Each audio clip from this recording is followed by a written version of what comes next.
Hey Gear Seekers, I'm Nick. Over the last few months, you guys have been asking us to build a few more affordable PCs, so that's exactly what we did in today's video. We built a more affordable, I'm gonna say it's a budget-oriented build with all ASUS and TUF parts. So without further ado, let's see how it came together.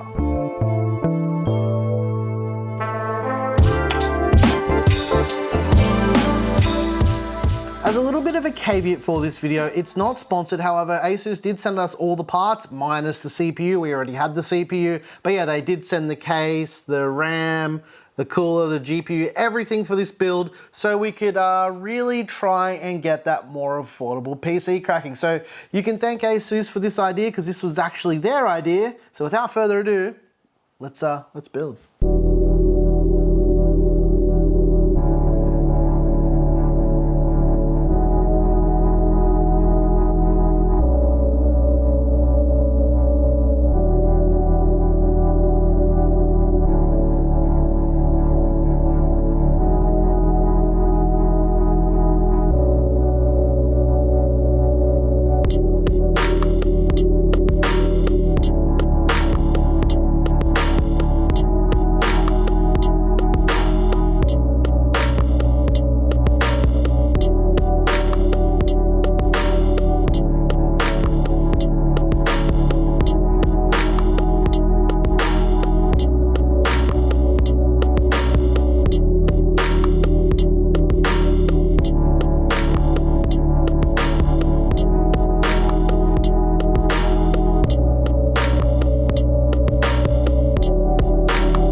Alright ladies and gents, it's time to visit our friends over at Corp. If you guys want some Corp merch, there's a link to our store right here. You guys have been repping that Corp merch and been tagging us on Instagram, so if you do happen to pick some up, tag us and then we'll post it on Instagram stories and all the rest of it. Anyways, it's time. You guys ready? It's been a while. You ready, Claire? Yeah. Please say yes. Louder? Yes. Louder?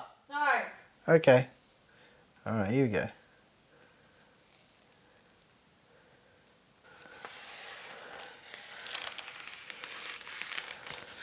Alright, pretty straightforward, right? Alright, it's time to engage cinematic mode. Let's do it!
ladies and gents, I hope you enjoyed this build in this new TUF case. Actually, I don't hate it. It's actually not too bad. A bit better than I thought it was gonna be. I'll put the thermals on screen now so you can see the thermals. The thermals aren't amazing, but they're not bad either. Actually, again, better than I thought they would be because the front of the case is actually quite open. There's a filter if you pull the front of the case off as well, which you can get access to, but it is, despite the appearance of it, an open front case. And yeah, it's not too bad at all. The airflow is, again, as I mentioned, a bit better than I thought it was gonna be. Another thing that actually surprised me with this case as well is it's got like a built-in ARGB hub for Aura Sync, or actually, it doesn't matter what motherboard you use with this, you can use any board from anyone and you have addressable RGB with a 6-port hub. You can also control the lighting on the front of the case too, or pass it through to your motherboard. The way that I did the lighting on this, I used Aura Sync and I had the lighting pass through from the motherboard to the controller so I could sync up the front fans and the RAM and the pump top and everything just in one go just to make it easy. But you can actually use the button that's on top of it to scroll through all the different lighting effects and change the mode to pass the lighting through as well. Because the fans for this cooler, this is actually a new TUF cooler as well. Again, not sponsored. I just wanted to mention a couple things about it because I thought it was interesting because I haven't actually seen this cooler before. It is Asetek based as well, so performance-wise, it performs just about as good as any other 240mm Asetek-based cooler. It's actually not too bad. I don't mind the design on the pump top with the TUF logo. And if you saw in the build bit, I actually pulled a stupid face, like I always do. There's actually like a little headphone hanger that can hook to the case as well. I didn't show it in this video because obviously I'm not gonna be using a set of headphones with a build like this because this is just like a regular build video on the channel. But yeah, it is included in the box for the case as well. Surprisingly, the cable management is really, really good. There is probably about, I'm gonna say about 20mm between the back panel and the motherboard tray, which is quite surprising. And I had no problems cable managing this thing at all. It's actually better than I thought it was gonna be. As far as airflow is concerned, I already showed the thermals and stuff for that already, but yeah, it's not too bad. It's not amazing. It's about that sweet spot for a case on a budget, or if you're looking for a more budget-oriented build. The motherboard is the ASUS TUF Gaming B550 Plus. We actually covered this. This is our last video before this build. You can check it out in the top right-hand corner right now. It's actually kindly supplied by M-Wave. There's a link to the product page and all that stuff down below if you want to check out, if you guys want to grab one of these motherboards in Australia. Actually, again, not a bad motherboard, better than I thought it was going to be. It's got this new active noise cancelling where you can plug in any microphone into the motherboard and have active noise cancelling with that, which I actually think is quite cool. We've seen it in some monitors in the past, but it's cool that it's actually built into the motherboard too. So yeah, just a bit of a couple features that I thought I would mention because I thought you guys might find that interesting, especially if you're building on a budget and you want to plug in like any headset basically into the motherboard or any microphone into the mic input, and you can get some really good active noise cancelling. So yeah, pretty interesting stuff. For memory, we went with the HyperX Fury kit. It's the RGB kit. It's their newer kit. It's at 3200 megahertz. Not a bad kit. The RGB lighting is actually quite good on it. One of the things I like about using RAM kits like this, not just the HyperX kit, just ones with better diffusion, is you can't see the individual LEDs on the RAM strips. And I'm gonna leave it up to Claire because she shoots all the photos and stuff, and if she thinks it looks good, she hasn't shot yet, and then yeah, then it probably looks pretty decent, but not actually a bad performing kit. We have used lots of HyperX stuff in the past, so yeah, I can't really front on them. They're really, really good for memory. For storage, we went with something that you guys have asked us to check out, which we'll probably do a video on by itself a little bit later, but it's the Kingston A2000 NVMe M.2 drive. It's the 1 terabyte version. We did check out the KC2500 from Kingston a little while ago. If you want to check out that video, it's up there as well. And we will be doing an individual video about this drive because you guys absolutely hounded us to do it. So that's why we got our hands on one of these for you guys as well. The power supply we went with is, again, ASUS. It's the ROG Strix 750G. It's a 750 watt 80 plus gold power supply. It's got a little switch on the back for 0 decibels, so you can turn the fan off if you like as well.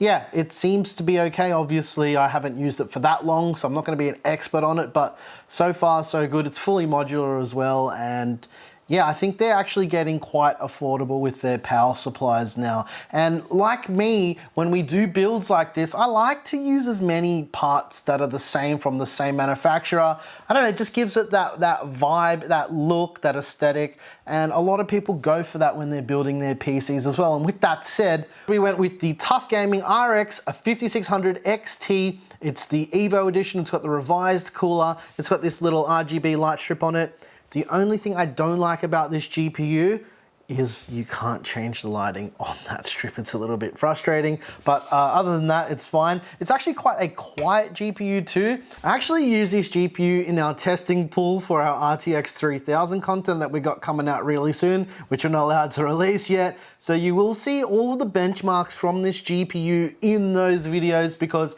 I thought it was actually quite a nice well-performing 5600 XT, so stay tuned for that. And obviously for the CPU, because it's B550, I went with the AMD Ryzen 5 3600 XT. Now the reason why I went with the 3600 XT and not the 3600X or the 3600 is because this is the lowest AMD chip that I've got available at the moment, and it's still quite affordable because for those extra few dollars you do get a little bit more performance, especially for 1080p gaming where it is kind of where this system's really poised. You do get a couple extra frames, so that's the CPU that I would probably go for just based on that faster core frequency. But yeah, that's basically all I've got to say about it. The system actually turned out pretty good. There's a few things that a few little things you have to know with this case though. Just before I forget, the power supply, you really need to research what's going to fit in this case, because to fit this regular 750 watt power supply with all the modular cables in here, I actually had to remove the hard drive cage. So just keep note of that. One thing I do really actually quite like that I didn't think I'd like that I saw in photos of this case is this little like fabric handle. I don't know what it is. It just looks like something a little bit more industrial. I don't know. I kind of dig it. If you don't like it, that's fine, but I think it looks cool. I think ASUS is doing this with most of their cases. I think the Helios does this as well from memory. We haven't actually built with that case either, but I'm pretty sure that does it as well. And if you guys are interested in all of the parts in this PC, I'll put a PC part picker list down below in the description so you can check it all out. You can see how much it costs. I can't remember what the total amount was from the top of my head, but as far as like compared to what we've been building recently, it's a whole lot cheaper than anything we've done in the recent amount and rounds of builds. Whatever, I'm done. Are we done? Yeah. Cool, well, if you guys like the music you heard here, I make all the music. It's available over on our Patreon or on Spotify or Apple Music, just depending on the song that I used. I don't know what I'm using yet because we haven't got to that part of the day. But yeah, once again, I'm your boy Nick with Gear Seekers. You peek, we seek, and woohoo, this feels like our first proper video since hitting 100K Claire. We've had like a whole week off really, right? Like we've been working on like all the RTX 3000 stuff, but we haven't been filming stuff. So I've literally been benchmarking for the past 5 or 6 days, just really, really drilling into all of our new testing methodology stuff that we've been developing over the last little while. It's not going to appear that much different to you guys when all that stuff comes out, but for us, it was a big change. Anyways, guys, hope you enjoyed something a little bit different and a little bit cheaper, and thanks for watching. Catch you next time.